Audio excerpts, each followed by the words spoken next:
మన ప్రభు అయిన యేసుక్రీస్తు పరిశుద్ధ నామములో ఈ ఆరాధనలో పాల్గొన్న మీ అందరికీ నా హృదయపూర్వక వందనాలు. ప్రైజ్లో కొన్ని విషయాలు లేఖనాల నుంచి మీతో చెప్తాను.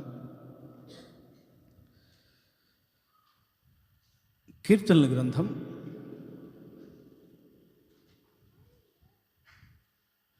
22వ అధ్యాయం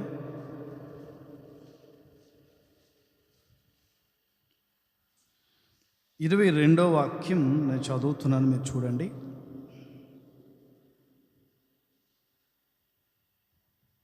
కీర్తనల గ్రంథం 22వ అధ్యాయం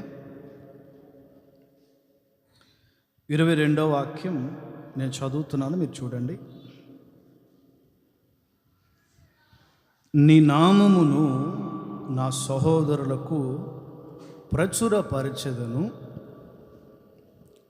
సమాజము మధ్యమున నిన్ను స్తుతించెదను.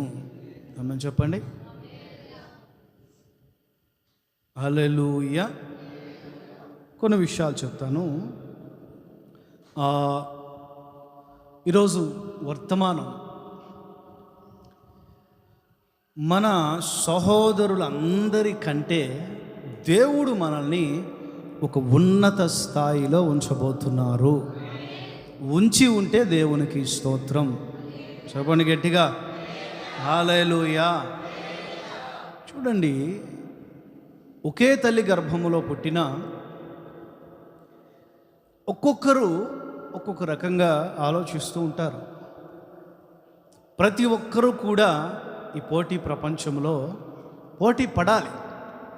కక్షతోనో, ఈర్ష్యతోనో, పగతోనో, ద్వేషంతోనో కాదు, కానీ ప్రేమతోనే నేను మా సహోదరులలో, మా ఇంట్లో ఉన్న బ్రదర్స్లో, సిస్టర్స్లో, మా ఇంట్లో ఉన్న తోబుట్టువులతో అందరికీ మించి ఒక ఉన్నత స్థాయిలో నేను ఉండాలి. ఒక ఆశ కలిగి, ఒక ధ్యేయం, ఒక గురి కలిగి ఉండాలి. అలానే ఆత్మ సంబంధంగా కూడా మనందరం సహోదరులం. ఎవరు చెప్పండి? క్రొత్త నిబంధన మనల్ని అందరిని ఏమంటుంది? సహోదరులు. అందుకనే మనం వరుసలు ఇలాంటివి ఏమీ లేకుండా ఒకరికి ఒకరు అన్న అన్న అని, అక్క అక్క అని, లేదా అక్క అన్న అన్న అక్క అని అనుకుంటూ ఉంటాం. ఎందుకంటే బ్రదర్స్ మనందరం కూడా సహోదరులం, ఆత్మ సంబంధమైన తోబుట్టువులం. మనలో ప్రతి ఒక్కరు కూడా అనేదే చెప్తున్నాను, ద్వేషంతోనో, పగతోనో, కక్షతోనో, ఈర్ష్యతోనో, కుళ్ళుతోనో ఇలా కాకుండా ప్రేమతో, అరే నా తోటి సహోదరులు ఇలాంటి ఆత్మీయతని మెయింటైన్ చేస్తున్నారు, నేను ఇంతకు మించిన ఆత్మీయత కలిగి ఉండాలి, నేను ఇంతకు మించిన ఆత్మీయురాలుగా ఉండాలి. ఆమేన్. గట్టిగా అని ఒక గురి పెట్టుకోవాలి. సరే, మూలవాక్యం నుంచి కొన్ని విషయాలు చెప్పి ముఖ్యమైన వర్తమానంలోకి వెళ్తాయి. ఈరోజు చూపించే ప్రతి దాంట్లో కూడా సహోదరుల కంటే ఎక్కువ, మన సహోదరుల కంటే ఎక్కువ. ఏంటో కూర్చోండి అయ్యగారు కూర్చోండి, నేనేమనలే, ఏమన్నా వదిలేసి. మన సహోదరుల కంటే ఎక్కువ. ఎలా చెప్పండి? చెప్పాలి. మన సహోదరుల కంటే, ఇంట్లో వాళ్ళైనా, మన తోబుట్టువులైనా, ఆత్మ సంబంధంగా అయినా, మనం సహోదరులుగా భావించే మన స్నేహితులే పేరుకి, కానీ మనం ఆత్మీయులముగా తోటి వ్యక్తులు, బయట లోకస్తులను కూడా ఎలా భావిస్తాం? సహోదరులానే భావిస్తాం. బయట వ్యక్తులు, లోకస్తులైన, అన్నజనులైనా మనం సమయం వచ్చినప్పుడు పలకరించాల్సి వచ్చినప్పుడు వాళ్ళ అన్న అక్క అనే, ఎక్కువ వయసులో పెద్దవారు అయినప్పుడు అన్న అక్క అనే పలకరిస్తాం.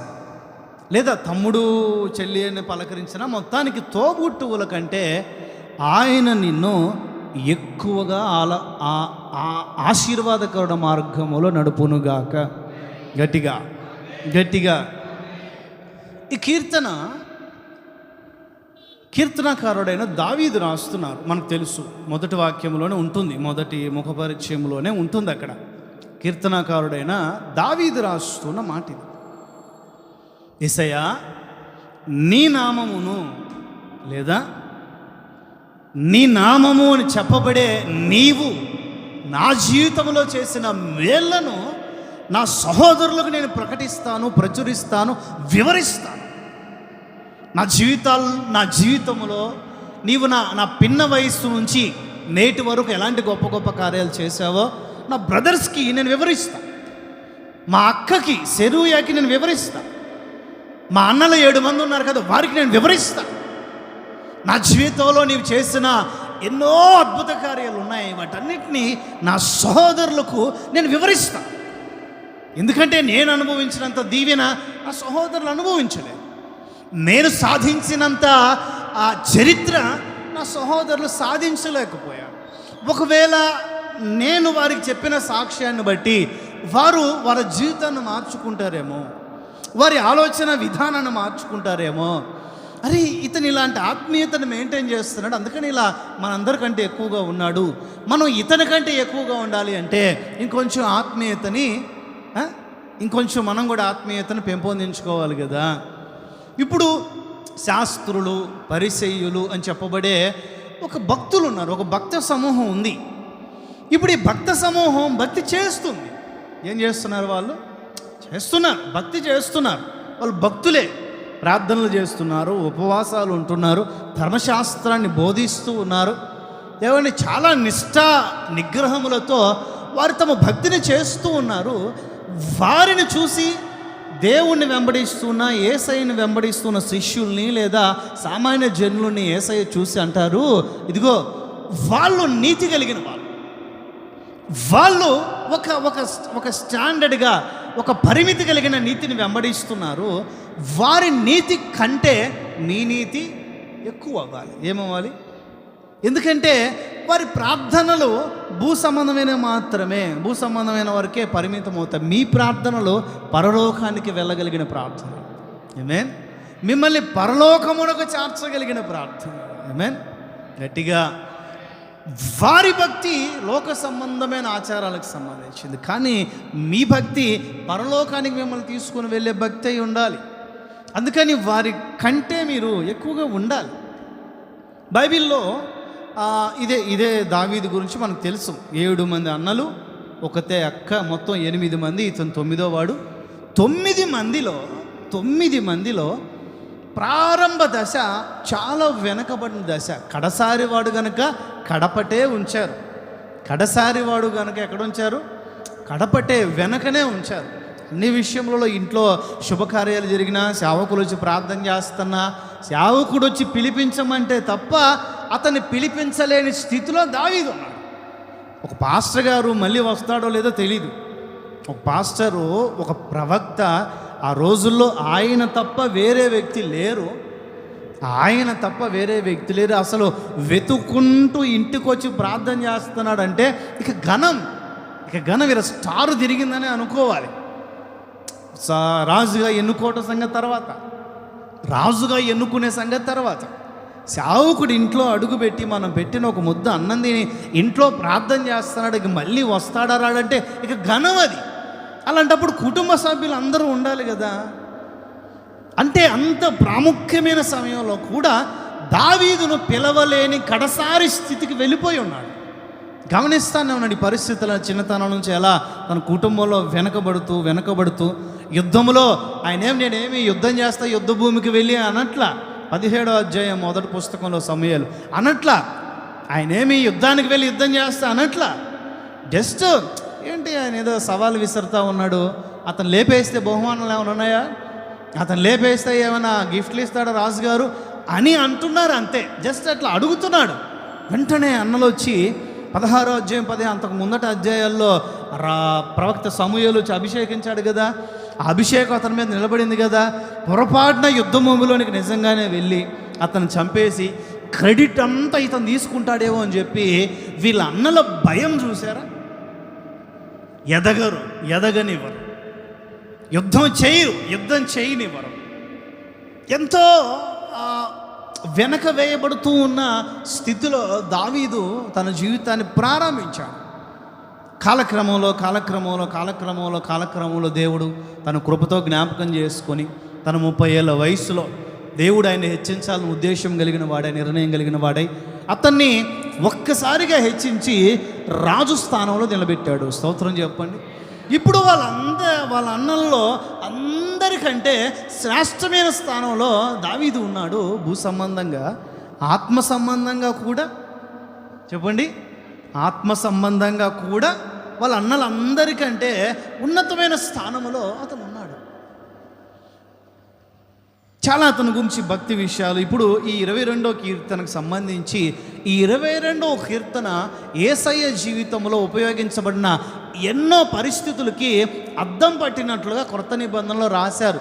22వ కీర్తన మొదటి నుంచి యేసయ్య ఆయా సందర్భాల్లో యేసయ్య జీవితాల్లో జరిగిన విషయములని క్రొత్త నిబంధనలో దీని నెరవేర్పుగా రాశారు. అంటే ఒక ప్రవచనాత్మకమైన మాట తను రాయగలిగాడు దావీదు. కారణం ఆత్మీయతలో కూడా తన సహోదరులందరికంటే, చెప్పండి, తన సహోదరులందరికంటే ఒక కొలమానం పెట్టుకోవాలి. నేను తోటి వ్యక్తుల కంటే భక్తిగా ఉన్నానా, తోటి వ్యక్తుల కంటే యథార్థంగా ఉన్నానా, తోటి వ్యక్తుల కంటే నా సాక్ష్యం మంచిగానే ఉందా అనే ఒక కొలమానం మనకు ఎంతైనా అవసరం. నేను విస్తరించి మాట్లాడను, కొన్ని విషయాలు నేను మీతో చెప్తాను. దావీదు తన జీవితంలో జరిగిన దానిని బట్టే అంటాడు ఇప్పుడు కీర్తనలో, అయ్యా నీవు నా సహోదరులందరికంటే నన్ను గొప్పగా ఉంచావు కనుక నువ్వు నన్ను ఈ స్థాయిలో ఉంచడానికి చిన్న విషయమేం కాదది. నీవు నాలో ఏదో కొద్దో గొప్ప మంచి చూసావు, లేకపోతే నీ కృపతో నన్ను హెచ్చించావు. అలానే నా సహోదరులు కూడా నిన్ను గురించి ప్రకటిస్తే, వారు కూడా ఏదైనా మార్పులు చెందితే, వాళ్ళు కూడా ఏదైనా వారి భక్తిని మార్చుకోగలిగితే, కొంచెం ఇంప్రూవ్ చేసుకోగలిగితే, వారిని కూడా నువ్వు దీవిస్తావు కదా. వారి దీవెను చూసి కూడా ఆనందించాల్సిందేనే కదా. ఆమేన్. గట్టిగా గట్టిగా చూడండి, దేవుడు మన జీవితాల్లో మన సహోదరులందరికంటే ఎలాంటి గొప్ప గొప్ప ఉద్దేశాలు కలిగి ఉన్నారు. గతంలో జరిగినాయా, స్తోత్రం చెప్పుకోండి. కానీ గతంలో జరగని అనుభవాలు, పరిస్థితులు ఏమైనా ఉన్నాయా, భవిష్యత్తు కొరకు ఆశతో ప్రార్థన చేసుకోండి. ఆమేన్. ఒక 3 విషయాలు చెప్తాను. సహోదరులందరికంటే ఎక్కువ భాగము నీకు ఇవ్వబోతున్నాడు ఆయన. బ్రాకెట్లో ఎక్కువ ప్రేమ అని పెట్టుకొని నేను వర్తమానంలోనికి వెళ్ళి వివరిస్తాను. యోసేపు, ఆ పదం యోసేపు అని కూడా రాసుకొని 3 క్యారెక్టర్స్ చెప్తాను. ఆదికాండం 48, 22, 37, 3.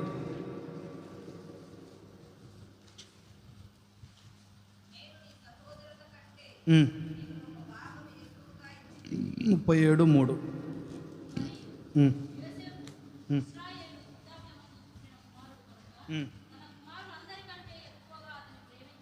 చాలండి. మీరు ఇక్కడ 2 విషయాలు చదివారు, బ్రాకెట్లోనే ఉంచండి. అది ఎక్కువ ప్రేమ ఉంది కనుక ఎక్కువ భాగం ఇచ్చాడు, అంతే. ఎక్కువ ప్రేమ. చూడండి, ఇజ్రాయేల్ అని చెప్పబడే లేదా యాకోబు అని చెప్పబడే ఈయన మన ప్రభువైన యేసు క్రీస్తుకు, దేవునికి సూచనగా ఉన్నాడు. దేవుడు ఎప్పుడూ కూడా తనను ప్రేమించు వారికి ఏ మేలు కొదువు చేయడు. ఆమె చెప్పండి గట్టిగా గట్టిగా. తనను ప్రేమించే వారికి ఎప్పుడూ కూడా తక్కువ చేయడు, ఆయన ఎక్కువే ఇస్తాడు. ఆమేన్. భాగం కొంచెం ఎక్కువే ఇస్తాడు. ఇప్పుడు చూడండి, యాకోబు యోసేపును ప్రేమించాడు గనక యోసేపుకు మిగిలిన 11 మంది బ్రదర్స్ అందరికంటే కూడా యోసేపుకి ఒక భాగం ఎక్కువ ఇచ్చాడట. ఎట్లా చెప్పగలవు? నా వైపు చూసి జాగ్రత్తగా వినండి. ఒక భాగం స్వాస్థ్యములో ఒక భాగం, నిజానికి 2 భాగాల స్వాస్థ్యం. ఆ స్వాస్థ్యానికి అర్హత కలిగిన వ్యక్తి వంశములో ఎవరు? టకాని చెప్పండి. జ్యేష్ఠుడు. ఎవరండి? ఒక వంశములో, ఒక కుటుంబములో 2 భాగాలకు అర్హత కలిగిన ఒక వ్యక్తి ఎవరు? మొదట పుట్టినవాడు. ఎవరండి? ఇప్పుడు ఈ యాకోబుకు మొదట పుట్టింది ఎవరు? రూబెన్. ఎవరండి? రూబేను. కానీ రూబేనికి 2 దీవెన రాలా. పైగా వాళ్ళ నాన్న ఎంతకాలం నుంచి పాపం మనసులో పెట్టుకుని బాధపడ, లేదా దేవుడే ఎంతకాలం నుంచి అతని గురించి బాధపడ్డాడేమో మనకు తెలియదు. కానీ కొంచెం వ్యతిరేకమైన మాటలే ఆ 49వ అధ్యాయములో అంత్య దినాల్లో జరగబోయే విషయాలు రూబేను విషయంలో ప్రవచిస్తూ కొన్ని బాధాకరమైన విషయాలే చెప్పారు. రూబేను జ్యేష్ఠుడు, కానీ జ్యేష్ఠత్వం రూబేనుకు రాలా. 2 భాగములు రూబేనుకు రాలా. కానీ యోసేపుకు దేవుడు 2 భాగాలు ఇచ్చాడు. ఆమేన్. అసలు యోసేపు అనే ఆ పదానికి అర్థమే 2 అభివృద్ధి. ఏంటది చెప్పండి? యోసేపు అనే ఆ పదానికి అర్థమే వాళ్ళ అమ్మ రేచెల్ అతన్ని యోసేపును కన్నప్పుడు కనుక ఎన్నో సంవత్సరాల తర్వాత పుట్టిన బిడ్డ, వివాహమైంది కానీ పాపం ఆమెకి సంతానం లేదని మనకు తెలుసు కదా. సంతానం లేకే కదా పాపం ఆయన 4గురికి భర్తగా మార్చబడ్డారు. లేకపోతే సంతానం కలిగి ఉంటే ఒకరిద్దరితో అడ్జస్ట్ అయిపోయేవాడు కదా. ఆ తర్వాత ఆ కాలం గురించి చెప్తున్నాను నేను. సంతానం లేకనే ఎంతో కాలం ఎదురు చూసి ప్రార్థనలు చేసి, పోరాటాలు చేసి, గొడవలు పడి, బాధపడి, కన్నీళ్ళు గార్చి, ఎంతో ప్రసవేదన పడి కనక ఒక బిడ్డను కన్నది. ఆ బిడ్డ పేరు యోసేపు. ఆ బిడ్డ పుట్టిన వెంటనే దేవుని వైపు చూసి రేచెల్ అంటారు, దేవుడు నాకు ఇంకొక బిడ్డను కూడా అనుగ్రహించునుగాక అని అంటది. అంటే 2 దీవెన దేవుడు నాకు ఇచ్చునుగాక అంటది. తన పుట్టుకతోనే ఇతడు 2 దీవెన ఇవ్వగలిగిన వాడు, పొందుకోగలిగిన వాడనే ఒక దృశ్యం, ఒక దర్శనం తమ తల్లిదండ్రులు చూశారు. స్తోత్రం చెప్పండి గట్టిగా. ఇప్పుడు యోసేపుకి భూ సంబంధంగా చరిత్ర ఆధారాల ప్రకారం వచ్చిన 2 దీవెన ఏంటో తెలిసిన ఏమండి? ఇజ్రాయేలు గోత్రములు ఎన్ని చెప్పండి? ఇజ్రాయేలు గోత్రాలు ఎన్ని? వాళ్ళందరూ పిల్లలందరూ కలిపి ఎంతమంది? 12 మంది. మీకు ఎక్కడైనా బైబిల్లో ఎక్కడైనా పాత నిబంధన, క్రొత్త నిబంధనలో యోసేపు గోత్రీకులు అనే పదం కనపడిందా? బైబిల్లో ఎక్కడైనా కొంచెం ఆ లేఖనాలు తెలిసిన వాళ్ళు యోసేపు గోత్రీకులు అనే పదం ఎక్కడైనా కనపడిందా? ఎందుకు కనపల్లా? యోసేపు ఒక్కడే, యోసేపులో నుండి 2 బయటకు వచ్చారు. వాళ్ళ పేర్లు మనష్షే, ఎఫ్రాయిము.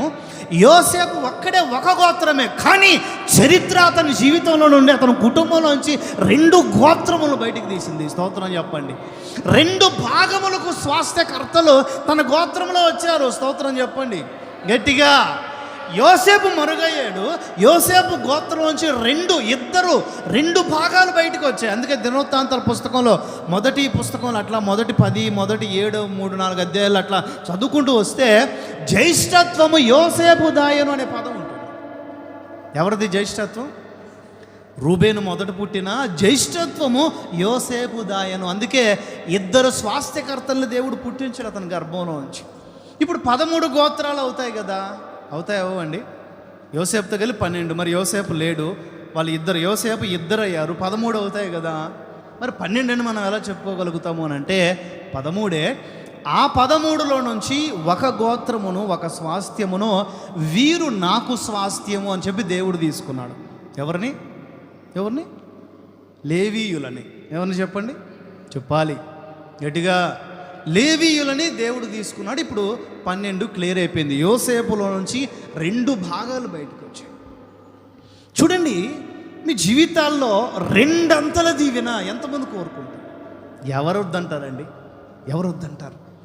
2 భాగములు, 2 దీవెన, 2 ఆశీర్వాదాన్ని ఎవరు వద్దనుకుంటారు? ఎవరు కాదనుకుంటారు? నేను ఉన్న వాళ్ళందరికంటే ఎక్కువగానే ఉండాలి, ఉన్న వాళ్ళందరికంటే ఆశీర్వాదకరంగానే, ఉన్న వాళ్ళందరికంటే ఆనందంగానే ఉండాలి, ఉన్న వాళ్ళందరికంటే హ్యాపీ లైఫ్ లీడ్ చేయాలి. ప్రతి ఒక్కరూ కోరుకుంటారు.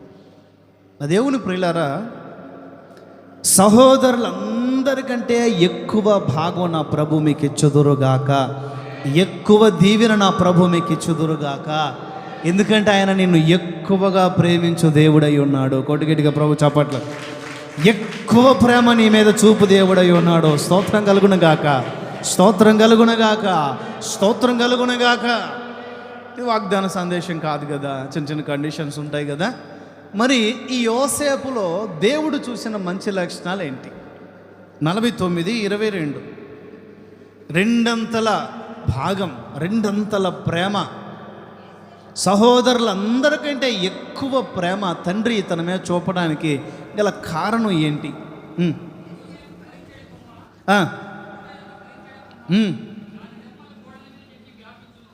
స్తోత్రం చెప్పండి గట్టిగా. ఇక్కడ చూడండి, చాలా అద్భుతమైన విషయం. ఈ మాట తీసుకొని ఎన్నో అద్భుతమైన విషయాలు యోసేపు జీవితంలో నుంచి చెప్పుకోవచ్చు. కానీ నేను ఒక చిన్న పదమే చెప్తా దీంట్లో నుంచి. నా వైపు చూడాలి. యోసేపు ఫలించే కొమ్మ. ఆమేన్. గట్టిగా యోసేపు ఫలభరితమైన జీవితం కలిగిన వాడు. యోసేపు ఎక్కడ అడుగుపెట్టిన బైబిల్ చెప్తున్న మాట, ఈ 37వ అధ్యాయం నుంచి మీరు వరుసగా చదువుకుంటూ వెళ్ళిన అతని జీవితం ప్రారంభించబడుతుంది. యోసేపు ఎక్కడ అడుగుపెట్టినా అక్కడ సఫలత ఉంది. ఏముంది? ఫలం ఉంది. అక్కడ ఫలభరితమైన జీవితం ఉంది. అతను పోతిఫర్ ఇంట్లో అడుగుపెట్టినా సఫలత ఉంది. ఏమండి? అతను పోతిఫర్ ఇంట్లో అడుగుపెట్టినా సఫలత ఉంది. తర్వాత జైల్లో అడుగుపెట్టినా అక్కడ సఫలత ఉంది. ఫరో గృహంలో అడుగుపెట్టినా అక్కడ సఫలత ఉంది. అసలు తన జీవితమే సఫలము అనే పేరుతో ప్రారంభించబడింది. 2 అంతల అభివృద్ధి. స్తోత్రం చెప్పండి. హల్లెలూయా. గట్టిగా మనం కూడా సఫలీకృతముగా ఉండాలి, ఫలించాలి. దేవుడు తన ప్రియుల విషయాల్లో ఆశిస్తున్నది, ఆలోచిస్తున్నది, కోరుకుంటున్నది ఒకటే, ఫలించాలి, ఫలభరితంగా ఉండాలి. చూడండి, ఒక చెట్టు మనం నాటుకుంటాం, ఒక తోట మనం వేస్తాం. ఎన్ని గొప్ప గొప్ప ఆలోచనలతో ఆ తోటను మనం వేస్తాం, ఆ చెట్టు మనం నాటుకుంటాం. అవన్నీ కూడా ఫలించాలి అని చెప్పే నాటుతాం. అవన్నీ ఫలించాలని చెప్పే కొనుక్కొచ్చుకుంటాం. అవన్నీ ఫలించాలి అని చెప్పే ఆశతో విత్తనం వేస్తాం. వాటి ఫలం కొరకు, ఫలితం కొరకు ఆశతో ఎదురు చూస్తాం. వాటి ఫలం చేతికి వచ్చినప్పుడు ఎంతో ఆనందపడతాం. ఏడుస్తూ బాధపడుతూ కన్నీళ్లతో విత్తనములు విత్తినా ఏమంటే ఆ పంట కోసుకునేటప్పుడు ఆ సమృద్ధిని బట్టి ఆనంద బాష్పములతో మన జీవితాల హృదయాలు నింపబడతాయి. తన బిడ్డల విషయాలు కూడా ఆత్మ సంబంధంగా దేవుడు అదే కదా ఆలోచిస్తున్నాడు. ఫలించాలి. చూడండి, ఒక 2 బాధాకరమైన విషయాలు బైబిల్లో నుంచి నేను మీతో చెప్తాను.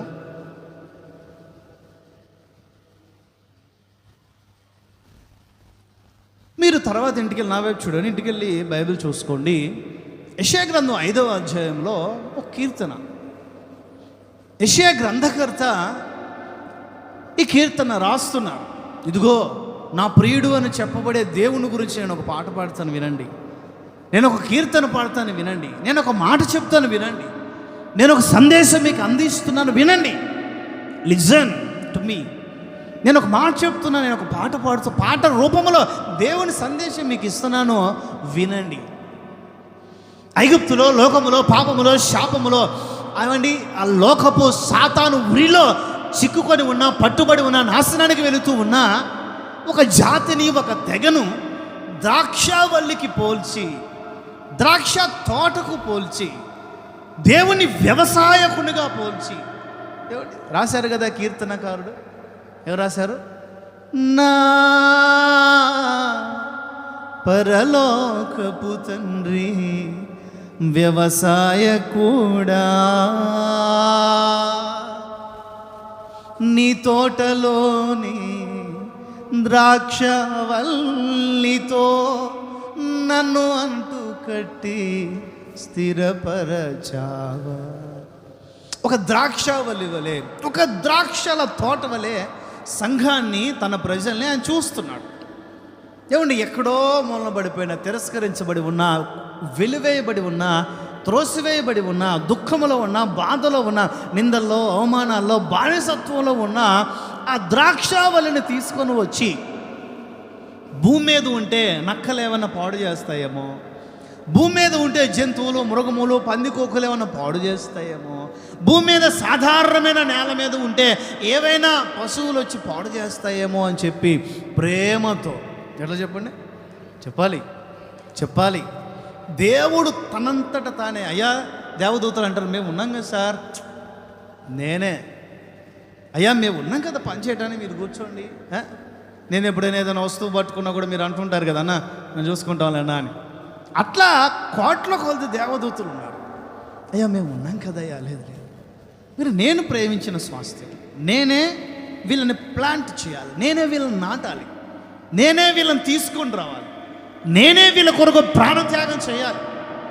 నేనే వీళ్ళ కొరకు రక్తము కార్చాలి, నేనే వీళ్ళ కొరకు చనిపోవాలి, నేనే వీళ్ళ కొరకు పునరుద్ధరణ తిరిగి లేవాలి, నేనే వీళ్ళకి ప్రసంగాలు చెప్పాలి, స్తోత్రం చెప్పాలి, నేనే నా అంతట నేనే దిగి వెళ్ళి మార్చాలి వీళ్ళని అనే ఉద్దేశంతో యేసయ్య వెళ్ళి ఆ ద్రాక్షవల్లిని తీసుకొని, ఏమండి భూమి మీద ఉంటే పాడైపోతాయని చెప్పి ఎత్తైన కొండ మీద, ఎక్కడ చెప్పండి, ఎత్తైన స్థలములో, ఉన్నత స్థలములో, ఉన్నత ఉపదేశములో, ఉన్నత బోధలో, ఏమండి సాదాసీదా బోధల్లో ఉంటే బలహీన భక్తులుగా ఉంటారు, ఒక శ్రేష్టమైన ఉపదేశంలో నాటుదామని చెప్పి ఉన్నతమైన బోధ, ఏ బోధ?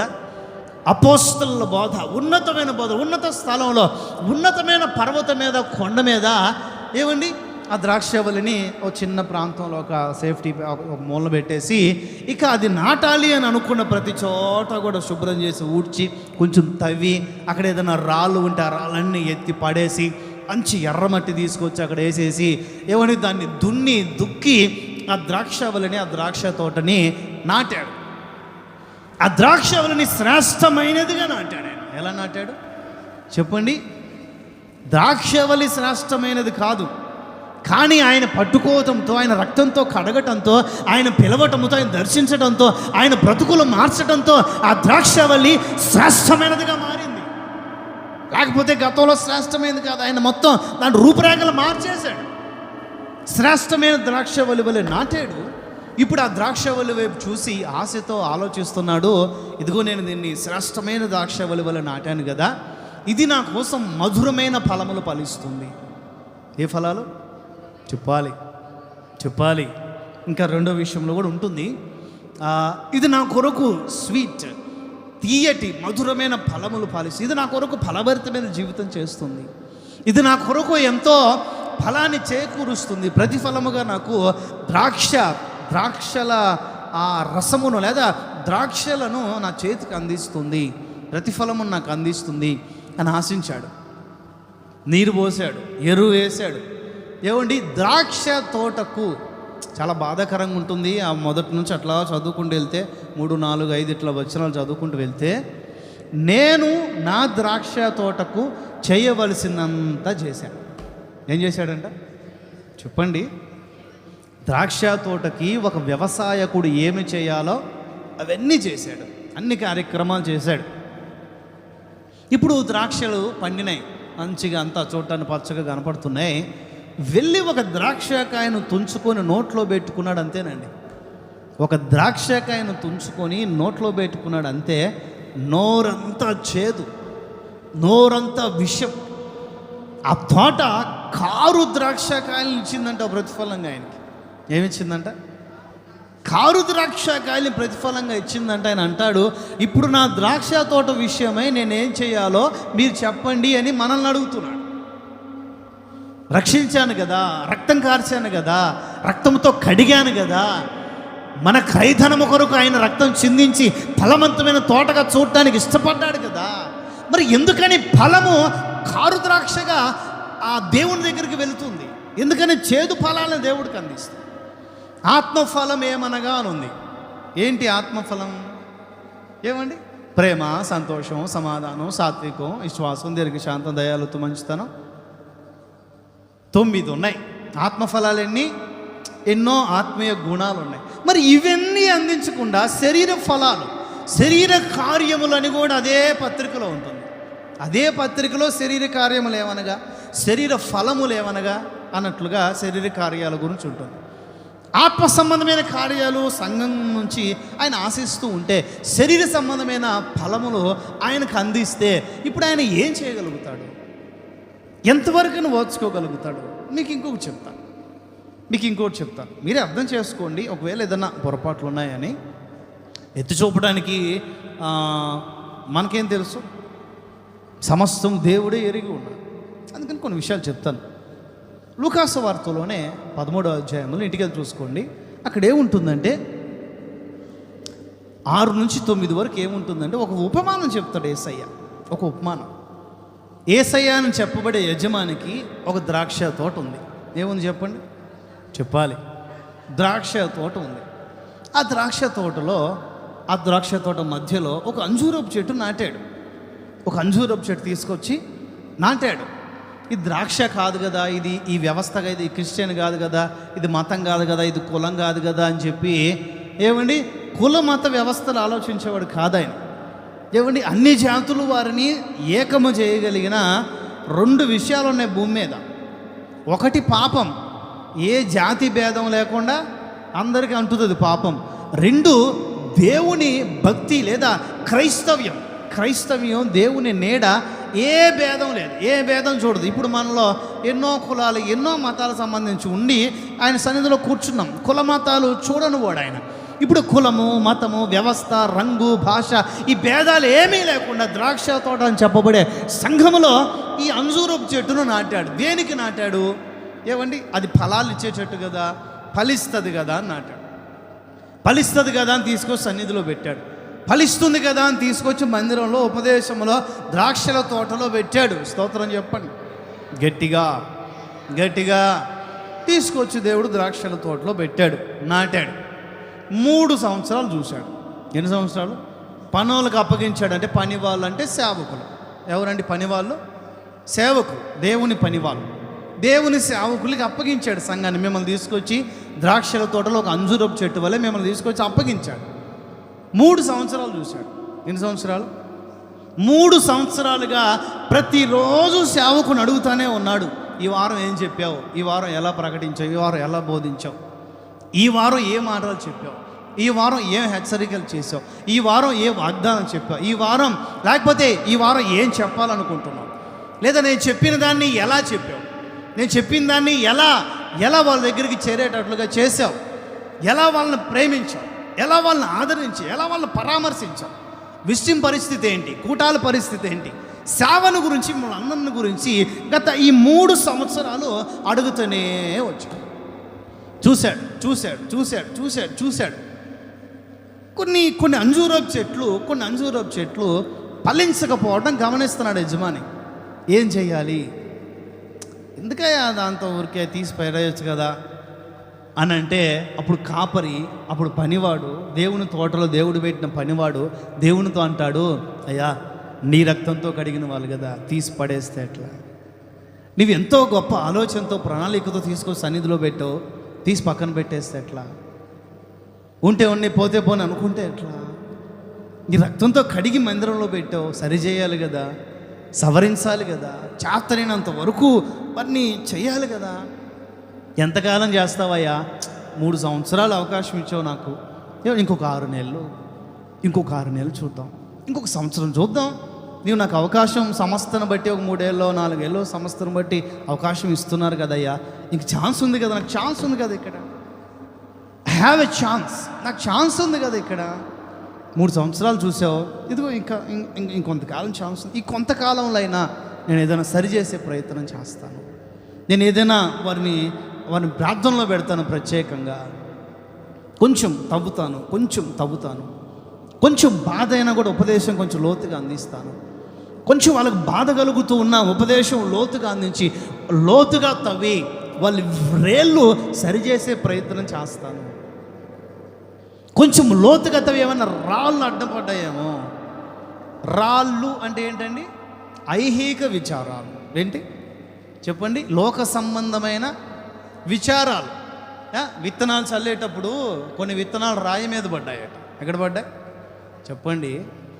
వేరు లోతుగా వెళ్ళనందున బలహీన శ్రమ, కొంచెం శ్రమ వచ్చిందంటే తప్పిపోవడం, కొంచెం ఇబ్బంది వచ్చిందంటే తప్పిపోతాం. బలహీనమైన మనస్తత్వం కలిగిందయ్యా.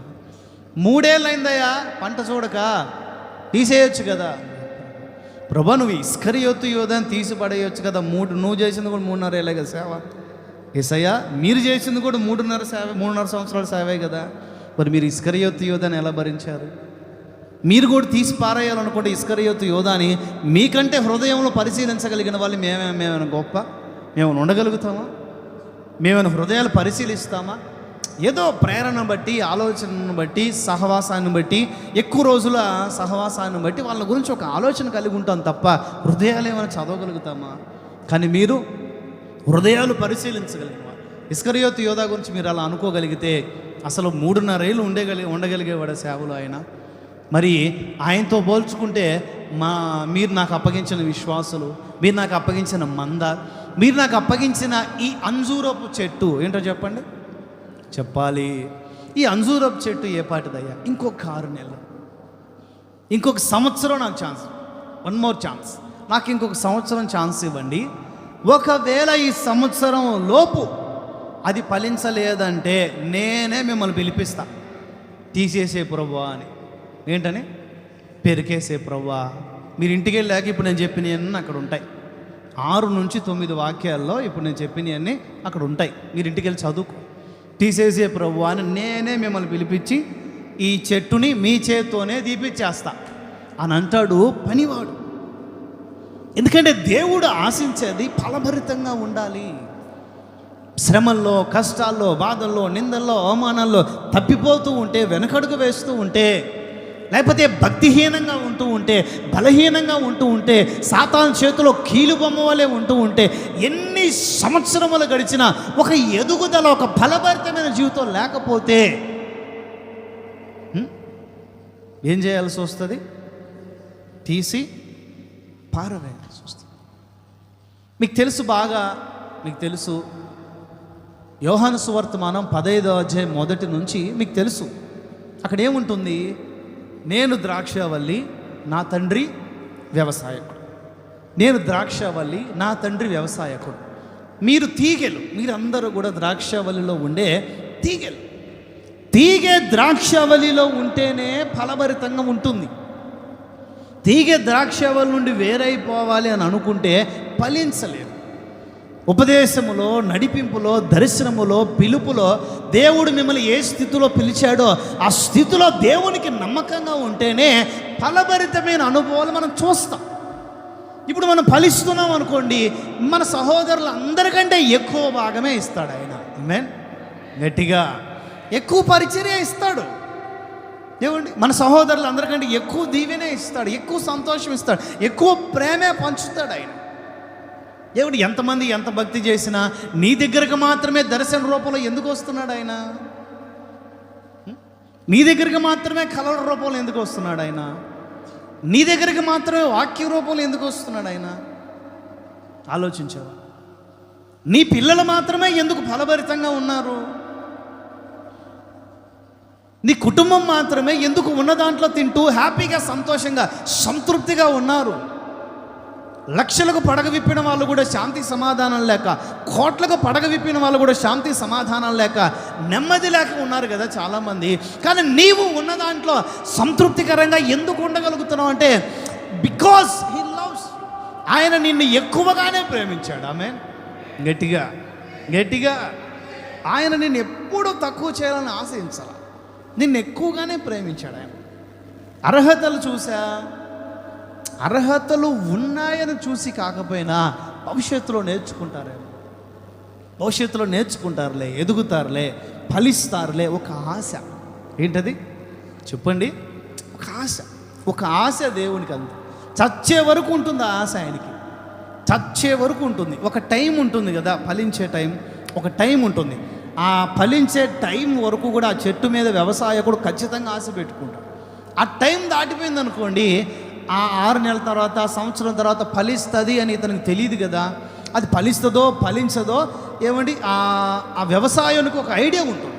అందుకని దాన్ని తీసేస్తాడు. ఒకవేళ అది ఫలించేదే అయినా, బై మిస్టేక్ లేట్ అయిపోయినా, దాని ఫలం లేట్ అయిపోయినా వ్యవసాయకుడు పీకేస్తాడు. అవునంటారా కాదంటారా? అంతే ఉంచుతాడండి. 4 ఏళ్ళు, 5 ఏళ్ళు, 10 ఏళ్ళు అంతే ఉంచుతారా? ఈ ప్రపంచంలో అంతా ఎదురు చూస్తూ ఉండగలిగిన ఒక చెట్టు ఏదైనా ఉంది అని అంటే అది వెదురు బొంగు చెట్టు మాత్రమే. ఏం చెట్టు? బ్యాంబూ. వెదురు బొంగు చెట్టు మాత్రమే సంవత్సరాల తరబడి దాని ఫలం కొరకు అది నాటిన వాడు ఎదురు చూడాలి. ఎందుకంటే అది లేట్ ప్రాసెస్. ఒక్కసారి దాని ఎదుగుదల ప్రారంభించింది అంటే రోజు రోజుకి ఎదుగుతూనే ఉంటుంది. కానీ ఆ కొంచెం ఎదుగుదలకు మాత్రం సంవత్సరాలు తీసుకుంటుంది. అది ఎన్ని సంవత్సరాలు చెప్పలేము. కొంచెం ఎదుగుదల, కొంచెం ఫలము కోసం మాత్రమే అది చాలా సంవత్సరాలు తీసుకుంటుంది. కొంచెం ఎదుగుదల ప్రారంభమైంది, ఒక 3 అడుగులు పెరిగింది, ఓకే అన్నదంటే మిగిలిన 100 అడుగులు 100 రోజుల్లో పెరిగేస్తుంది. 10 సంవత్సరాల్లో పెరగనిది 10 నెలల్లో పెరిగేస్తుంది. ఇంకా స్తోత్రం చెప్పండి గట్టిగా గట్టిగా. కానీ అన్ని చెట్లు అట్లా కాదు కదా, ఫలించాలి కదా. స్తోత్రం చెప్పండి గట్టిగా. యోసేపు జైల్లో ఫలించాడు, యోసేపు మీద నిందపడినా ఫలించాడు, యోసేపు పాకీ పని చేస్తూ ఉన్నా ఫలించాడు. ఏమండి, రంగు రంగుల బట్టలట, విచిత్రమైన అంగి అంట. ఏమండి, వాళ్ళ నాన్న ఇట్లాంటి తలకాయలేని పనులన్నీ చేసి ఆయన కొంప ముంచాడు. రంగురంగుల బట్టలు ధరింపజేశాడు, చాలా ప్రేమగా చూసుకున్నాడు. వాళ్ళ జీవిత సంగతి వదిలేయండి, మంచి మంచి వస్త్రములతో ఇంటి దగ్గర సుఖ సౌఖ్యాలతో పెరిగిన ఈ యోసేపు మూతి మీద మేసమురాని వయసులోనే ఒక బానిసగా, ఒక పాకీవాడిగా ఒక బానిసగా ఒకళ్ళింట్లో చేర్చబడి అక్కడ కూడా ఫలభరితమైన జీవితం చేశాడు. జైల్లో ఉన్న ఫలభరితంగా ఉన్నాడు, సింహాసనం మీద ఉన్న ఫలభరితంగా ఉన్నాడు. తక్కువ స్థాయిలో దేవుణ్ణి దూషించాల, సింహాసనం ఎక్కిన తర్వాత గర్వపడాల. ఆమేన్. తక్కువ ఉన్నప్పుడు దూషించాల. ఏంటి నాకని తక్కువైంది, అది లేదు, ఇది లేదు, అది లేదు, ఇది లేదు, అది లేదు, ఇది లేదు. పొద్దునే అబ్రాహాము చెప్తూ ఉన్నాడు. ఒక చోట ఒక ఆయన ఒక వెండి నాణం పూడ్చిపెట్టాడట. ఆ వెండి నాణం తీసుకోవడానికి పోతూ ఉన్నాడంట, చాలా దూరం అట అది. ఈలోగా పెద్ద మనిషి వచ్చి ఎక్కడికి వెళ్తున్నారు? అయ్యా ఫలానా చోట వెండి నాణబెట్టి పూడ్చిపెట్టినా తీసుకోవడానికి వెళ్తున్నానయ్యా. సర్లే, అంత దూరం నువ్వు ఎక్కడ వెళ్తావు, నీ మీద జాలేస్తుంది నాకు, నా దగ్గర ఒక 100 వెండి నాణాలు ఉన్నాయి, అవి తీసుకొని వెళ్ళిపో, దాన్ని అట్లా వదిలేసాయి అని అన్నాడు. సరేనయ్యా మహానుభావుడు నాయన అని చెప్పి ఆ 100 నాణాలు తీసుకొని జేబులు వేసుకున్న తర్వాత, అయ్యా ఎట్లాగ ఇంత దూరం వచ్చా కదా, పోయి ఆ ఒకటి కూడా తెచ్చుకుంటా అన్నాడు. పోయి ఆ ఒకటి కూడా తెచ్చుకుంటారు బాబు, 100 సరిపోవు అంటే 1000 తీసుకో, 1000 తీసుకొని జేబులు వేసుకుని, అయ్యా అట్లాగే ఇంత దూరం వచ్చాను, టైం అయిపోయింది, కొంచెం ఆ ముందుకు పోయి ఆ ఒకటి కూడా తీసుకో. ఆ ఒకదాని మీదే ఉంది మైండ్. దేవుడు ఎన్ని ఇచ్చినా మనం అడిగింది ఉంటుంది చూశాడు బుర్రలో, మనం అడిగింది ఇవ్వలేదే, మనకు కావాల్సింది ఇవ్వలేదే. దేవుడు ఎన్ని దీవెనలేని మనకి, ఎన్ని ఆ ఒక్కటి యోసేపు కలలేదండి. తక్కువలో ఉన్నప్పుడు బాధపడలేదు, ఎక్కువలో ఉన్నప్పుడు చెప్పండి గర్వపడలేదు. ఏ స్థితిలో ఉన్నా కూడా అతను ఫలిస్తానే ఉన్నాడు. రోజు 13 ఏళ్లలో అతను ఫలభరితమైన జీవితం ఎలా ఉంది అని అంటే గోడల మీదకి ఎక్కి వ్యాపిస్తుందంట. ఆమె చెప్పండి గట్టిగా ప్రాకారములను కూడా దాటగలిగిన శక్తి కలిగిన ఫలవంతమైన జీవితం యోసేపు చేయగలిగాడు. వీటన్నిటిని బట్టి మనం ఏం నేర్చుకోవాలి? మన సహోదరులలో ఒక ఉన్నత స్థాయి, లేకపోతే ఒక భాగం ఎక్కువ. ఏమండి, ఇప్పుడు నేను అంటాను, నీ స్థలములో, నీ పొలములో, నీ ఆస్తిలో నాకు చిల్లిగా కూడా అవసరం లేదు, మీ పిల్లలకే ఇచ్చేసుకో అని చెప్పి, నువ్వు జ్యేష్ఠుడివే అయినా మీ పిల్లలకే ఇచ్చేసుకో అని చెప్పేసేసి నువ్వు వెళ్ళి విశ్వాసంతో నీ యాత్ర ప్రారంభించి వాళ్ళందరికంటే నువ్వు ఎక్కువగా సంపాదించి, లేదా వాళ్ళందరికంటే నువ్వు ఎక్కువగా దీవించబడి వాళ్ళ ముందు ఒక ఘనత నిమిత్తమైన పాత్రగా ఉంటే ఎవరైనా వేలెత్తి చూపించగలుగుతారా నిన్ను? స్తోత్రం చెప్పండి గట్టిగా. ఎవరైనా దూషించగలుగుతారు, ఎవరైనా వేలెత్తి చూపగలుగుతారు, ఎవరైనా నాది ఆస్తి అనగలుగుతారా? ఏమండి, ఆస్తుల్లో భాగం వచ్చినా ఏదో ఒకరోజు అడిదిరిగి వాళ్ళు వచ్చి ఆస్తి నాది అనే వాళ్ళు ఉంటారేమో, కానీ నీ అంతటి నీవు సంపాదించగలిగితే, నీవు సంపాదించగలిగిన శక్తి నీకు ఇచ్చుటకు ఆయన సిద్ధంగా ఉన్నాడు. ఆమేన్. గట్టిగా. మరి యోసేపు సంపాదన ఎక్కడి నుంచి వచ్చిందండి? వాళ్ళ నాన్న పిలిచి ఒక ముద్ద అన్నం పెడితే తినగలిగిన ఆ స్థితి నుండి వాళ్ళ నాన్ననే ఇంటికి పిలుచుకొని వెళ్ళి వాళ్ళ నాన్న 70 మంది కుటుంబీకులు, పనివాళ్ళు, దాసురాన్లు, మేకలు, గొర్రెలు, గాడిదలు, ఒంటెలు, పశువులన్నిటికీ మేత, ఇవన్నీ పెట్టగలిగిన స్థాయికి యోసేపు ఎదగగలిగాడంటే వీళ్ళందరికీ మించి ఒక ఉన్నత స్థాయి, అవునా కాదా? ఏమండి, వినిపించట్లా?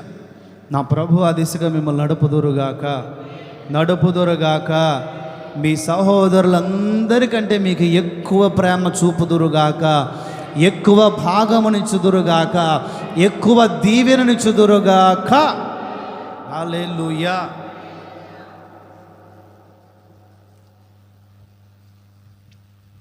నలభై 4 నిమిషాలు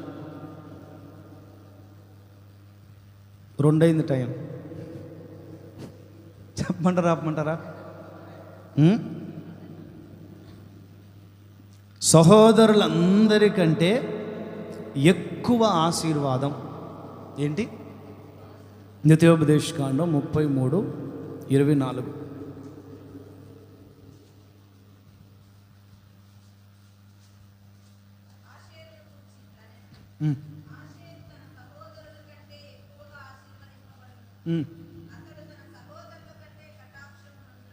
చూడండి, దేవుని కటాక్షము ద్వారా ఇతనికి తన సహోదరులందరికంటే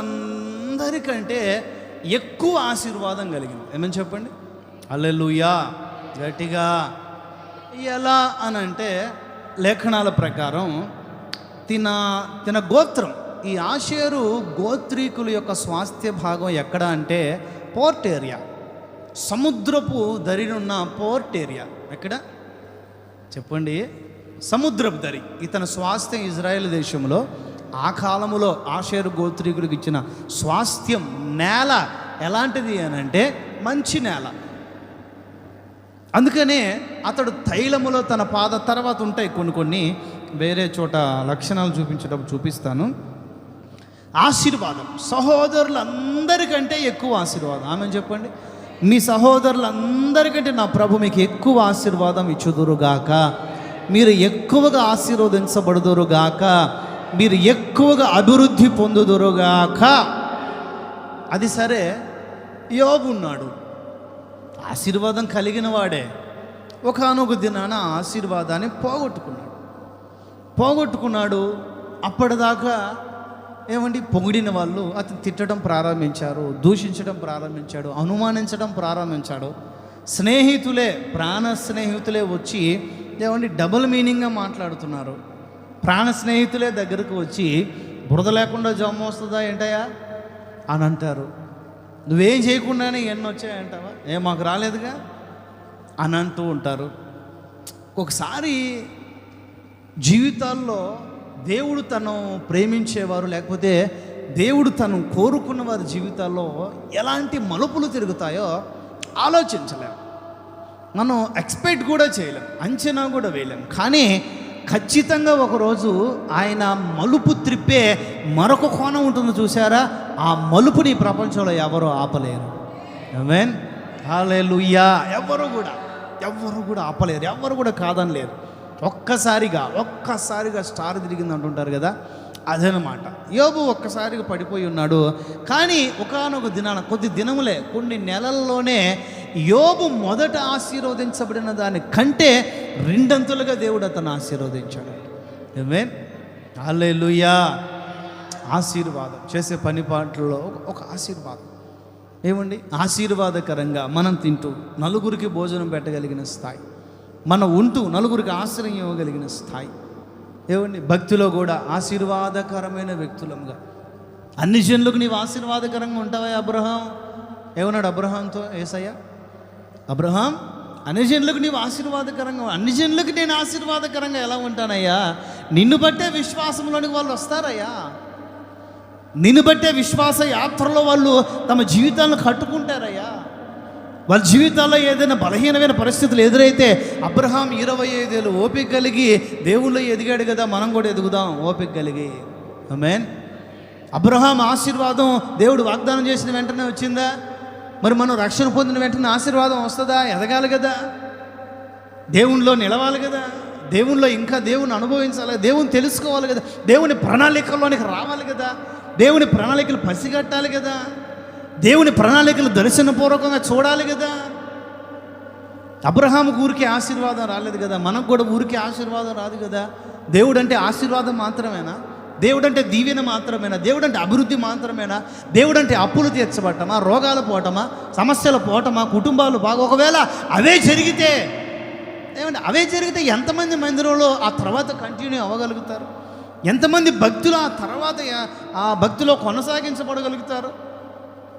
చెప్పలేం కదా. ఒక వ్యాపారం అయిపోతుంది భక్తి అంటే. ఆశీర్వాదం ఆశీర్వాదం ఆశీర్వాదం. దాని కొరకు కనిపెట్టే గుణం మాత్రం చాలా మందిలో తక్కువగానే ఉంటుంది. ఇప్పుడు యోబు తన సహనంతో ఓర్పుతో కనిపెట్టబట్టే రెండంతలుగా తన సహోదరులందరికంటే ఎక్కువగా ఆశీర్వదించబడ్డాడు. ఆమేన్.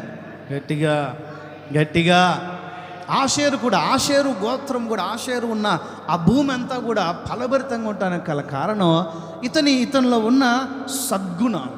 ఏ గుణాలు చెప్పాలి? ముగిస్తాను, కొంచెం ఇతని గురించి చెప్పి ముగించే ప్రయత్నం చేస్తాను. సరే, యోసేపులో మనం ఒక గుణం చూసాం. ఏంటది?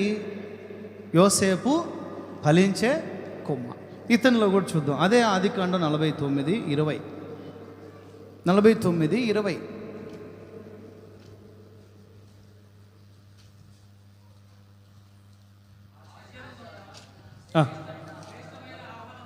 ఓకే, నువ్వు చదువుకోరా, ఇయర్ ఫోన్స్ పెట్టుకుని చదువుకో. ఇంకోసారి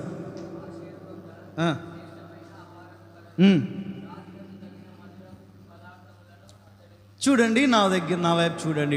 ఇక్కడ రాయబడి ఉన్న మాట ఏంటంటే, ఆషేరు దగ్గర శ్రేష్టమైన ఆహారం ఉంది. రాజులు కూడా భుజించగలిగిన, సంతృప్తిగా భుజించగలిగిన మధుర పదార్థాలు ఆషేరు దగ్గర ఉన్నాయి. ఆమెను చెప్పండి గట్టిగా. ఇప్పుడు ఆహారము, పదార్థము, తిండి, భోజనము, ఇవన్నీ మనం వాక్యానికి పోలుస్తాం. దేనికి చెప్పాలి? అందరూ స్వరమెత్తి. అందుకే 119వ కీర్తన 103వ చరణంలో ఏముంటుంది? నీ వాక్యములు నా జిహ్వకు ఎంతో మధురములయ్యా అని అంటాడు. నీ వాక్యములు నా జిహ్వకు ఎంతో మధురములయ్యా. స్తోత్రం చెప్పండి. ఎందుకంటే ఆ వాక్యం వలన ఆదరణ, ఆ వాక్యం వలన ఆశీర్వాదం, ఆ వాక్యం వలన దీవెన, ఆ వాక్యం వలన ధైర్యం, ఆ వాక్యం వలన బలం, ఆ వాక్యం వలననే కన్నీళ్ళు తోడవు, ఆ వాక్యం వలననే నిందల్లో, అవమానాల్లో నిబ్రమ కలిగి దేవుళ్ళో నిలదొక్కుకోవటం ఆ వాక్యం వల్లనే. ఆయన నోట నుంచి వచ్చే దయగల మాటలకు వాళ్ళు ఆశ్చర్యపడ్డారట. ఆమెను చెప్పండి. హల్లెలూయా. ఆయన నోట నుంచి వచ్చే దయగల మాటలట. పరిసయ్యులు, శాస్త్రులు చెప్పినంత దుర్మార్గపు మాటలు కాదట ఆయన చెప్పిన మాటలు. ఏమండి, వాళ్ళు చేయరు కానీ మీరు పాటించాలి అని చెప్పి వాళ్ళ తలకాయ తింటారు. కానీ వీళ్ళు మాత్రం కనీసం ఆ వస్తువు అక్కడ తీసి ఇక్కడ కూడా పెట్టరట. ఏమండి, ఇంత భక్తి కూడా చేయరు వీళ్ళు. 10 మందికి చెప్పమంటే మామూలుగా చెప్పరు, ఇక నాకులాగా. కానీ యేసయ్య అట్లా కాదు. చేస్తున్నాడు, చెప్తున్నాడు, ఉంటున్నాడు, ప్రార్థన చేసుకుంటాడు. యేసయ్య ప్రార్థన చేసుకోండి అయ్యా అని చెప్తాడు. యేసయ్య మంచి మంచి మాటలు పలుకుతాడు. మంచి మాటలే పలకండి అయ్యా, మీ నోటితో బూతులు, అబద్ధాలు మనకి ఎందుకయ్యా. యేసయ్య హృదయంలో నుంచి మంచి మంచి విషయాలే బయటకు వస్తాయి. అందుకే మీ హృదయంలో నుంచి కూడా మంచి విషయాలే బయటకు రానివ్వండి అయ్యా. యేసయ్య మధురమైన ప్రేమ కలిగిన వాడు, మధురమైన మాట కలిగిన వాడు, మధురమైన దయ కలిగిన వాడు. స్తోత్రం చెప్పండి గట్టిగా. హల్లెలూయా.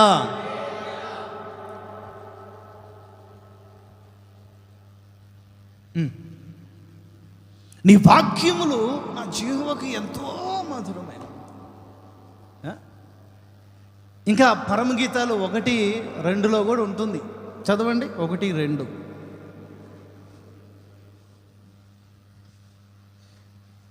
కింద 2వ లైన్ మాత్రం చాలు, సబ్జెక్ట్కి సంబంధించి. మధురము, నీ ప్రేమ ద్రాక్షారసము కన్నా మధురం. మధురమైన ప్రేమ, మధురమైన మాట. నా వైపు చూడండి. దేవుడు మాత్రమే కలిగి ఉన్న గుణాలా? మనం కూడా కలిగి ఉండవలసిన గుణాలా? ఏమండి, సామెతల గ్రంథంలో ఉంటుంది, కత్తితో పొడిచే మాటలు ఉన్నాయంట. ఎట్లాంటి మాటలు? కత్తితో పొడిచే మాటలు ఉన్నాయంట. కత్తిపోటు వంటి మాటలు మాట్లాడువారు కలరు అని ఉంది.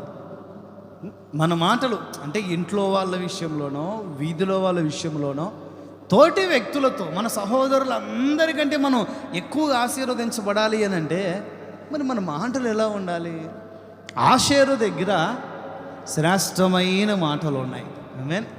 శ్రేష్టమైన ఆహారం ఉంది. అతని నోట నుంచి వచ్చే మాటల కొరకు రాజులు కనిపెట్టుకొని ఉన్నారు. ఆమేన్. హల్లెలూయా, హల్లెలూయా. అతను ఏం చెప్తాడా? ఏం మాటలు మాట్లాడతాడా?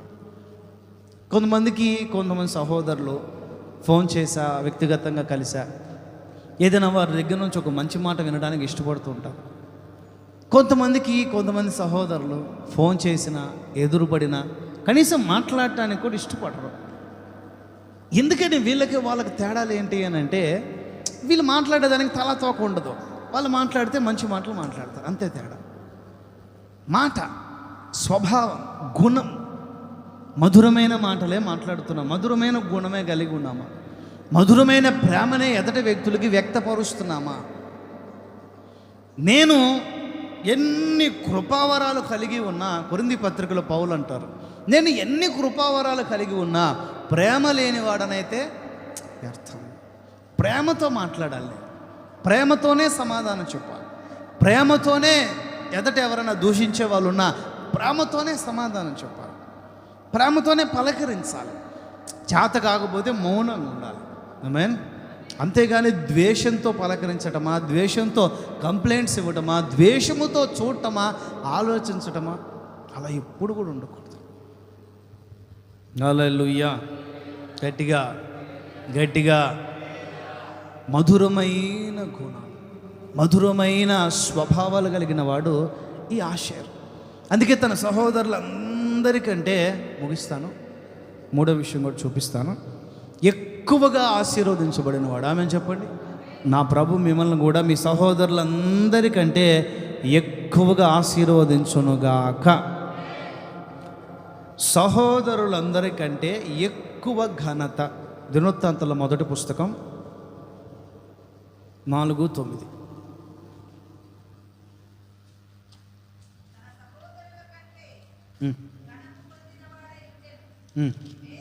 మా మెయిన్ అసలు కుర్రోడు ఉన్నాడు చూడండి అక్కడ, 9లో ఏం కనిపించట్లేదు, అది కదా.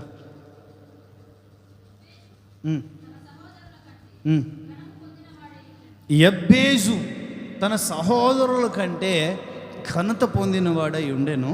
చాలండి. ఆ తర్వాత 2 వచనాలు అతని గురించి. చాలా తక్కువ చరిత్రలో ఎక్కువ విషయం కలిగిన వాళ్ళు బైబిల్లో ఎవరైనా ఉన్నారంటే యబ్బేజు ఒక్కడేనండి. స్తోత్రం చెప్పండి గట్టిగా గట్టిగా. ఈ దినవృత్తాంతాల మొదటి పుస్తకం 4వ అధ్యాయం 9, 10 ఈ 2 వాక్యాల్లో తప్ప ఇతని గురించి ముందు కానీ వెనక కానీ ఏమీ లేవు, ఏ చరిత్ర లేదు. నేను 2-3 రకాల డిక్షనరీస్ కూడా చూశాను, ఎక్కడ అతని గురించి ఏది లేదు, ఏ చరిత్ర. ఇంత మాత్రమే మనకు తెలుసు. కానీ ఇందులో నుంచి నేను మీతో ఒక నెలంతా వర్తమానం చెప్పగలను. స్తోత్రం చెప్పండి. ఇప్పుడు చెప్పండి, దైవచిత్తం ఉంటే ఇక్కడున్న ఒక విషయంలో నుంచే అసలు ఇదే తయారు చేద్దామని నేను అనుకున్నాను. నిన్న ప్రార్థన చేసుకుని ప్రభు దగ్గర కనిపెడితే కొంచెం ప్రభు ఈ దిశగా ఆలోచన చెప్తే, ఈ టైప్ ఆఫ్లో ఎప్పుడు చెప్పలేదు కదా. చాలా నేను బ్రదర్గా ఉన్నప్పుడు ఈ టైప్ ఆఫ్లో చెప్పేవాడిని. ఒక దీవెన, ఒక లక్షణం, ఈ టైప్ ఆఫ్ మెసేజెస్ బ్రదర్గా ఉన్నప్పుడు, ఒక అసిస్టెంట్గా ఉన్నప్పుడు మాత్రం తీసి చెప్పుండేవాడిని. కొంచెం ఇట్లా ఎదుగుతున్న కొద్దీ వర్తమానాలు శైలి మారింది. ఈ టైప్ ఆఫ్ చాలా కాలం తర్వాత తీసుకున్నాను. స్తోత్రం చెప్పండి గట్టిగా. నిజానికి అసలు వాగ్దానంతో తీసుకొని చెప్పొచ్చు ఇది, కానీ ఈ లక్షణాలు అనేది వాగ్దాన కూడికలో కొంచెం అంత మంచిది అనిపించదు. అందుకని పూర్తి దీవెనలు అయితే వాగ్దాన కూడికలో బాగుంటాయి. చేతులతో చెప్పండి గట్టిగా. సరే, యబ్బేజు గురించి మాట్లాడుకుందాం. 2 వచనాల్లో యబ్బేజు గురించి రాయబడి ఉంది. 2 9, 10 వచనాలు. ఈ యబ్బేజు తన సహోదరులందరికంటే ఘనత పొందిన వాడాయను. ఊరికే రాలేదండి. వీళ్ళమ్మ చూడండి, కొంతమంది చెప్తూ ఉంటారు,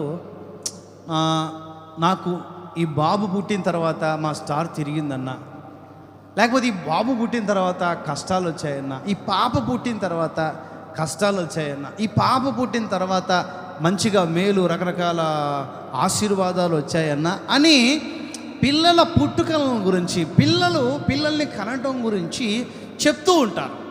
ఇప్పుడు బైబిల్లో కూడా చాలా సందర్భాల్లో సిచ్యువేషన్కి తగ్గట్లుగానే పేర్లు పెట్టబడ్డాయి. ఇతని గురించి చరిత్ర లేకపోయినా చాలా తేలిగ్గా ఊహించుకోగలిగిన విషయం ఏమిటి అని అంటే, ఇతను గర్భములో ఉన్నప్పుడు వీళ్ళమ్మ ఎంత వేదన పడింది మనకు అనిపించవచ్చు. జస్ట్ పైపైన చదివితే ఎవరు వేదన పడరు పిల్లలు అనేటప్పుడు అని ఆలోచన వస్తుంది మనకి. ఏమండి, ఆది కాండములోనే అవ్వతో దేవుడు ఏమంటాడు? నీవు వేదన పడి పిల్లలను కందు. ప్రతి తల్లికి ప్రసవ వేదన అన్నది మనుషుల, పశువుల అట్లా కాదు. ప్రతి తల్లికి ప్రసవ వేదన అన్నది చెప్పండి ఉంటుందా ఉండదా? ప్రతి తల్లికి ప్రసవ వేదన ఉంటుంది. అది విషయం కాదు ఇక్కడ. నేను వేదన పడి ఇతన్ని కన్నాను కదా అంటానికి ఈమె ప్రసవ వేదన గురించి చెప్పట్లా. ఇతని కడుపులో ఉన్నప్పుడు భర్త ద్వారా ఎలాంటి వేదనలు అనుభవించిందో, కుటుంబీకుల ద్వారా ఎలాంటి వేదనలు అనుభవించిందో, ఎలా ఒంటరి యాత్ర ఇతని గర్భంలో ఉన్నప్పుడే ఆనాడు హాగరు ప్రారంభించినట్లుగా అరణ్యములో తన యాత్ర ప్రారంభించిందో మనకు తెలియదు. ఎన్ని ఊహాగానాలైనా చేసుకోవచ్చు, ఎంత వివరణ చెప్పుకోవచ్చు. వీళ్ళమ్మ ఇతని గర్భంలో ఉన్నప్పుడు ఎంత బాధపడిందో, ఎంత కన్నీరు కార్చిందో ఆ దేవునికి తెలియాలి. దేవునికి మాత్రమే తెలుసు. మన ఊరికే అంచనా మాత్రం వేసుకోగలుగుతాం. ఇంట్లో నుంచి వెళ్ళగొట్టారా మనకు తెలియదు. భర్త తన్నాడా, భర్త ద్వారా నిందలవమానాలు ఎదుర్కొందా, ఎలాంటి మాటలు ఎదుర్కొందా మనకు తెలియదు. ఒక్కొక్క సందర్భంలో ఇతన్ని కడుపులోనే చంపేసుకుంటే మంచిదేమో, పుట్టిన తర్వాత పోషించగలుగుతానా లేదా అనే ఒక భయం కూడా ఆ తల్లికి పుట్టుండొచ్చేమో మనకు తెలియదు. 9 నెలలు ఎంత వేదన పడిందో, ఇతని గర్భములో పడిన తర్వాత ఎన్ని క్వశ్చన్ మార్క్స్తో తన యాత్ర ప్రారంభించిందో. ఉంచాలా, గర్భమును తీసివేయాలనే ఆలోచన. ఇది వేదన పడి ఇతన్ని కంటిని గనుక, వేదన పడి తన కంటిని గనుక. సరే, ఇంకొక రెండో కోణం చెప్పున. ఇంకొక రెండో కోణం, పుట్టాడు ఎంతో బాధతో, ఎంతో వేదనతో, ఎంతో కన్నీళ్లతో. ఎందుకయ్యా పుట్టావు, ఎందుకయ్యా నాకు పుట్టావు, ఈ దరిద్రురాలకు పుట్టావు, ఈ పేదరాలకు పుట్టావు, ఈ నికృష్టురాలకు పుట్టావు అని ఎన్ని తిట్టుకొని ఆ అబ్బాయి వైపు చూసి వేదన అని పేరు పెట్టింది మనకు తెలియదు. ఏ తల్లైనా తన బిడ్డకు ఒక వ్యతిరేకమైన పేరు పెట్టేదానికి ఇష్టపడుతుందా? అప్పటికీ రాహేల్ అప్పటికీ ఏమండి పుణ్యాత్మురాలు బెన్యామీను కన్నప్పుడు బెనోని అని పేరు పెట్టింది. వేదన పుత్రుడు అని పేరు పెట్టింది. ఏ పుత్రుడు అంట? అప్పుడు యాకోబు తలకాయ మీద తన్ని, పిచ్చిదన, వేదన పుత్రుడు ఏంది? ఏ తల్లి వేదన పడకుండా పిల్లలను కంటుంది? నువ్వేం అనాథవా? నువ్వేదో ఒంటరివా? నువ్వేం దిక్కులేదానివా? నువ్వేం దరిద్రురాలివా? నిన్ను అత్యధికముగా వీళ్ళందరికంటే అత్యధికంగా ప్రేమించిన నేను లేనా? పిల్లలు లేరా? నీకు ముందు పుట్టిన యోసేపు లేడా?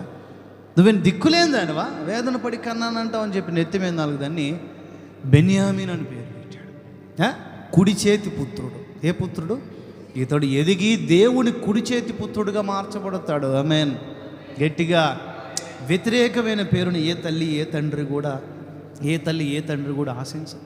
నోహు పుట్టినప్పుడు కూడా వాళ్ళ తల్లిదండ్రులు, ఇతడు పుట్టాడు, దేవుడు ఈ జనరేషన్ నుంచైనా భూమి మీద నెమ్మది కలిగిస్తే బాగుండని కోరుకొని ఆ అబ్బాయికి, ఆ నోహు తాతకి ఏం పేరు పెట్టిందండి? నెమ్మది. ఏంటి చెప్పండి?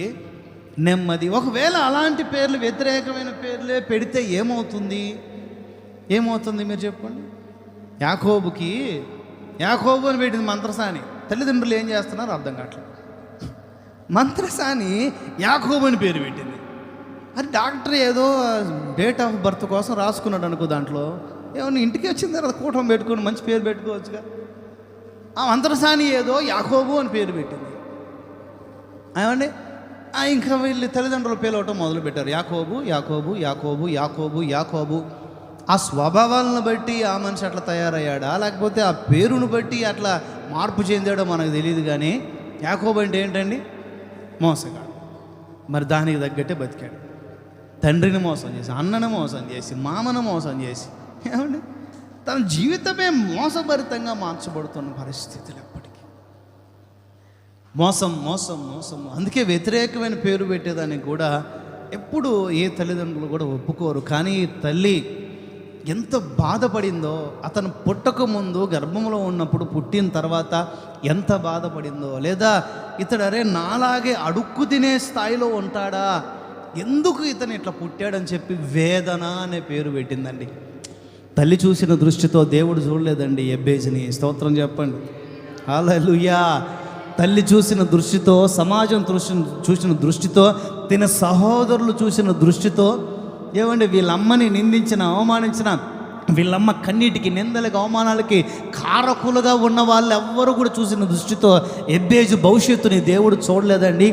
ఒంటరిగా, ఏమీ లేనివాడిగా, నిరాశ్రయుడిగా, అసలు కట్టుకునేదాన్ని బట్టలు కూడా లేని వ్యక్తిగా తన యాత్ర ప్రారంభించిన తన సహోదరులందరికంటే ఎక్కువ ఘనత పొందుకున్నాడు ఎబ్బేజు. కోటుగట్టిగా ప్రభువుకి చెప్పాడు. కోటుగట్టిగా ఆ ఘనత వాళ్ళ అమ్మ చూసిందో లేదో తెలియదు, కానీ దేవుడు చూశాడు. స్తోత్రం చెప్పండి. సమాజము చూసింది. స్తోత్రం చెప్పండి. దూషించిన వాళ్ళందరూ చూశారు. స్తోత్రం చెప్పండి.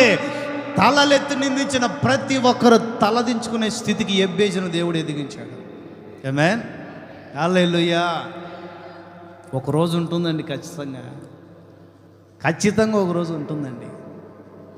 ఇప్పుడు అడుక్కు తినే వాళ్ళ ఎబ్బేజును చూసి, ఏమండి నీకు ఒక పూట ముద్ద చాలే, నీకు ఒక పూట అన్నం చాలే, లేకపోతే మా ఇంట్లో పని చేస్తే వాళ్ళ సహోదరులు, అంటే నేను అంచనా చెప్తున్నా, వేదన పడి నేను ఇతను కన్నాను, ఇతని పేరు వేదన అని ఆ తల్లి ఆయనకు ఆ పేరు పెట్టడంలో కలిగిన ఊహాగానాలు చెప్తున్నా.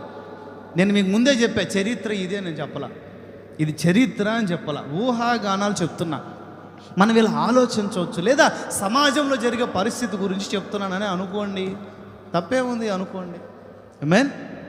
ఇతనికి ఒక ముద్ద అన్నం పెట్టడమే ఎక్కువ, ఏమండి ఇతనికి ఒక డ్రెస్సు బట్టలు ఇవ్వడమే ఎక్కువ, పనికి పంపిస్తున్నారేమో, లేకపోతే ఏమండి అడుక్కు తినడానికి పంపిస్తున్నారేమో, మనకు తెలీదు, కారణాలు మనకు తెలియదు. ఏమీ లేని వాడికి తన యాత్ర ప్రారంభించాడు. కానీ తన జీవితంలో దేవుడిచ్చిన స్థాయి, ఘనత తన సహోదరులు ఎవ్వరూ చేరుకోలేకపోయారు. ఆమేన్. గట్టిగా కారణం ఏంటి? 2 వచనాలు కదా. మొదటి వచనంలో ఆశీర్వాదం చదువుకుందాం. మనం 2వ వచనం దగ్గరికి వచ్చేసరికి ఆ 10వ వచనం 4:10.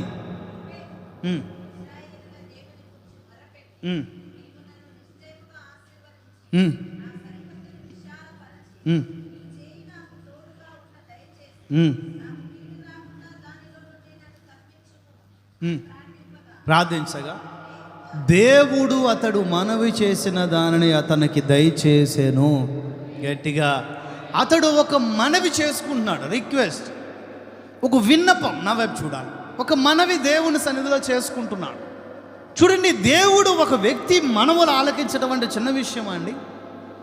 యెహోషువ మనవి ఆలకించినట్లుగా బైబిల్లో ఉంటుంది. యెహోషువ 10వ అధ్యాయంలో, సమూయేలు మొదటి పుస్తకం 1వ అధ్యాయంలో హన్నా మనవి దేవుడు ఆలకించినట్లుగా ఉంటుంది. ఎంత గొప్ప భక్తిపరులండి వాళ్ళు. ఏమండి ఆకాశములో సూర్యుని చంద్రుని శాసించగలిగిన భక్తి యెహోషువలో ఉంది. ఎన్ని అవమానాలు, కన్నీటి సమస్యలు వచ్చినా దేవుడిచ్చే దీవెన కొరకు కనిపెట్టగలిగిన సహనం హన్నములో ఉంది. అందుకే కీర్తన 66లో ఉంటుంది, నేను నా హృదయంలో పాపము లక్ష్యము చేస్తే ఆయన నా మనవి వినడు. అంటే నా హృదయంలో పాపం ఉంటే నా మనవులు ఆయన దగ్గరికి వెళ్ళలేవు. దానికి అర్థం ఏంటి? పాపము లేని వారి మనవి కదా ఆయన దగ్గరికి చేరేది. హృదయముల పాపము, కక్ష, పగ, ద్వేషం పెట్టుకొని మనవి చేస్తే అది ఆయన దగ్గరికి వెళ్ళదు కదా. ఎబ్బేజు మనసులో పాపము లేనివాడు కదా, స్తోత్రం చెప్పండి. ఎబ్బేజు మనసులో ద్వేషం లేనివాడు కదా, స్తోత్రం చెప్పండి. ఎన్ని అవమానాలు, ఇబ్బందులు వచ్చినా ఒక్కరిని కూడా నోరెత్తి మాట్లాడిన వాడు కాదు, తిరుగుబాట్లు చేసిన వాడు కాదు, ఇబ్బంది పెట్టిన వాడు కాడు ఎబ్బేజ్. ఇది కూడా మనం ఊహించుకోవచ్చు. ఎబ్బేజు వాళ్ళ సహోదరుల్లో ఒక్కరిని కూడా వేలెత్తి చూపినవాడు కాడు.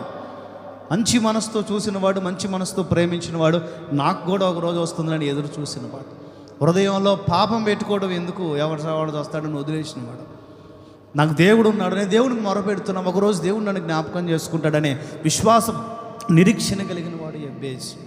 ఎన్నేను చెప్పుకోవచ్చు, ఇతను చేసిన ప్రార్థనలో ఉన్న 4 అంశాల గురించి కూడా దైవచిత్తం ఉంటే భవిష్యత్తులో నేను చెప్తాను. వచ్చే నెల దైవచిత్తం ఉంటే చెప్తాను. 4 అంశాలు ఉన్నాయి అక్కడ, అద్భుతమైన అంశాలు. ఏమంటే 2 వచనాల్లో రాయబడిన పేరుని ఎంతమంది పెట్టుకుంటారండి? ఆ పేరు ఎబ్బేజు. ఏమండి ఆ పేరుకి అర్థం వేదన అని పెట్టుకోరు, ఎబ్బేజ్ అంతే. సేవకుల్లో కూడా ఎబ్బేజ్ ఉన్నారు. ఎందుకంటే అతను పుట్టుక, అతను తల్లి పెట్టిన పేరు కాదు ముఖ్యం, దేవుడు అతన్ని హెచ్చించిన విధానం ముఖ్యం. దేవుడు అతన్ని ఘనపరిచిన విధానం. అంటే ఎబ్బేజు వలె నేను కూడా ప్రార్థించాలి, మనవి చేయాలి. ఎబ్బేజు వలె దేవుని ద్వారా ఘనత పొందుకోవాలి. హృదయంలో పాపము లేనివాడు ఎబ్బేజు. నీ హృదయంలో పాపము లక్ష్యము చేయక మనవి చేస్తే. యెషయా గ్రంథం 65, మీరు కీర్తన 66, 18, 19 నోట్ చేసుకోండి. ఇప్పుడు యెషయా 65, 24 చదువుదాం, ప్రార్థన చేసుకుందాం. 65, 24.